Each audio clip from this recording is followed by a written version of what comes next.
स्वागत। बातमी अमरावतीतून आहे। वाढत्या तापमानापासून बचावासाठी वाहतूक पोलीस कर्मचाऱ्यांना कूलिंग जॅकेटचं वाटप करण्यात आलंय।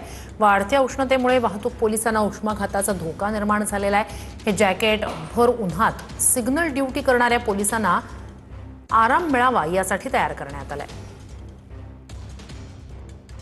सध्या विदर्भात तापमानात मोठ्या प्रमाणावर वाढ झालेली आहे। अमरावतीचा पारा 45 अंशाच्या वर गेला आणि या रगरगत्या उन्हात देखील वाहतूक पोलीस कर्मचाऱ्यांना जी आहे ती आपली ड्युटी बजावावी लागते आणि याच पार्श्वभूमीवर आपण पाहिलं तर उन्हातान्हामध्ये सिग्नलवर उभं राहून जे आहे ते पोलीस कर्मचारी आपली कर्तव्य बजावतात आणि त्यामुळे त्यांना देखील उष्माघाताचा धोका निर्माण होऊ शकतो। याच पार्श्वभूमीवर आपण पाहिलं तर पोलीस विभागाच्या वतीने आता या कर्मचाऱ्यांना एअरकूड असे कूलिंग जॅकेट जे आहे ते देण्यात आलेले उन्हापासून आमचा बचाव होत आहे आणि हे एअर कूलिंग हे फॅन जे आहेत या फॅन पासून जे पाठीमागून जो आमचा उन्हामध्ये घाम निघत होता आणि पाठी बॅकची जी साईड होती ती पूर्ण घामाने चिप्प होऊन जात होती, पण आता तसं होत नाही। आणि जो बॅटरी आहे 10,000 पॉवरची बॅटरी आहे ही, तर 4-5 तास मिनिमम निघून जाते आणि शरीराला जी आहे ती या कूलिंग जॅकेटच्या माध्यमातून हवा देखील मिळते। कॅमेरामन निकेत दातोंडेसह मी स्वप्नील उमाप, TV9 मराठी, अमरावती।